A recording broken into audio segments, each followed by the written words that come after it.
بہت سے لوگ ہیں اس پہ بلیف رکھتے ہیں ہمارے کلچر میں کہ اللہ ہر جگہ ہے فزیکلی اور دل میں بھی ہے, اور وہ فزیکلی دے مین فزیکلی, ایسا نہیں ہے کہ علم کے اس سے. تو یہ بھی کلیئر میرے خیال آپ کر دیں کہ اللہ سبحانہ تعالیٰ فزیکلی تو کریشن سے ابو ہے, اور اپنے عرش پہ جس طرح اللہ کی شان جو ہے اس کے مطابق اللہ تعالیٰ مستوی ہیں. تو یہ تو بلکہ ایک حدیث سے بھی ثابت ہے نا کہ نبی صلی اللہ علیہ وسلم کے پاس ایک صحابی ہے, انہوں نے اپنی لونڈی کو شاید مارا تھا, تو نبی صلی اللہ علیہ وسلم نے کہا اسے آزاد کرو. تو یہ سوال خاص پوچھا تھا این اللہ کہاں ہے, تو اس نے کہا فی السما. تو انہوں نے کہا کہ اسے چھوڑ دو, یہ مومنہ ہے. تو یہ تو میرے خیال ایمان کے ساتھ تعلق ہے اس کانسیپٹ. بالکل, اور یہ قرآن نے کہا الرحمن علی العرش استوى. سبحان اللہ. رحمان عرش پہ مستوی ہے. اب مستوی کا معنی ہم نہیں کر سکتے. ٹھیک. مستوی کا معنی مستوی ہونا ہی ہے. صحیح. اس کی نہ تعویل کی جا سکتی. اللہ کی صفات میں سے ہے استوا, اور یہ قرآن میں 7 مرتبہ ہے. جی.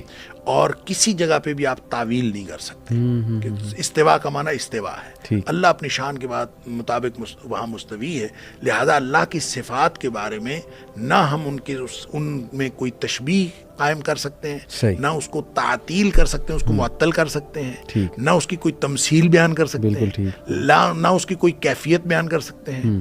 اور اس کے بغیر ہم نے اس پر ایمان رکھنا ہے.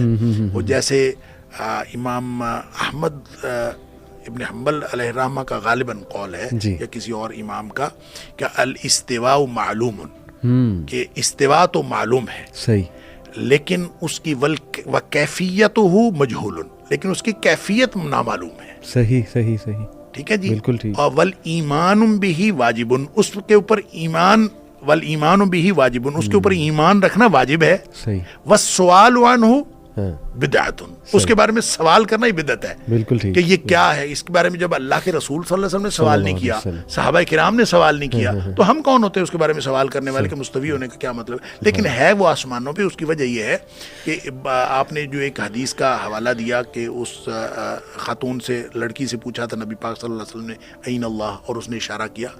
یہ تو پوری مخلوقات آپ دیکھیں کہ حتیٰ کہ جانور بھی جس وقت وہ بلبلاتے ہوئے نظر آتے ہیں تو وہ آسمان کی طرف رخ کرتے ہیں. ایون یہ کرکٹرز ہندو جب سینچری کرتے ہیں یہ بھی آسمان کی طرف دیکھتے ہیں. تو یہ اتفاق ہے, یہ اتفاق نہیں ہے, یہ ایک عالمگیر سچ ہے کہ جس چیز کو بھی آپ بڑا مانتے ہیں وہ بلندی پہ ہوتا ہے. سبحان اللہ. بڑا بلندی پہ ہوتا ہے. تو اللہ اکبر, لہذا وہ بلندی پہ ہے. بلندی کتنی ہے وہ تو اللہ ہی جانتا ہے. وہ تو نبی کریم صلی اللہ علیہ وسلم نے اس کی ایک حدیث کے اندر کیفیت آتی ہے, لیکن بہرحال اللہ عرش پر ہے. اور وہ جو ایک حدیث میں آتا ہے کہ آپ نے فرمایا کہ جب اللہ تعالیٰ نے کائنات کو پیدا کیا تو پیدا کرنے سے بھی پہلے اللہ تعالیٰ نے ایک تحریر لکھوائی. ان اللہ تعالیٰ کتب کتابا قبل ان یخلق الخلق. یہ بھی بخاری شریف کی حدیث ہے کہ اللہ تعالیٰ نے کائنات کو پیدا کرنے سے پہلے ایک تحریر لکھوائی. اس کے اوپر لکھوایا, ابھی کوئی پیدا نہیں کیا تھا, تو اس کے اوپر لکھوایا کہ ان غضبی ان رحمتی سبقت غضبی, میری رحمت جو ہے وہ میری غصے کے اوپر حاوی ہے. اچھا, پھر نبی پاک صلی اللہ علیہ وسلم فرماتے ہیں فَهُوَ مَكْتُوبٌ عِنْدَ اللَّهِ فَوْقَ الْعَرْشِ. اب وہ جو تحریر ہے اب بھی اللہ کے پاس عرش کے اوپر لکھی ہوئی ہے. سبحان اللہ. اللہ کے پاس عرش کے اوپر. صحیح. تو اللہ تعالیٰ ذات کے اعتبار سے تو عرش پر ہے جی, اور جو اس کی شان ہے کہ اس کا علم عرش پر ہونے کے باوجود ہر چیز پر اللہ کا علم حاوی ہے. واسع کرسی السماوات والارض. بے شک کہ اس کا جو اس کی جو کرسی ہے, اس کا جو عرش ہے, وہ ہر چیز پر حاوی ہے.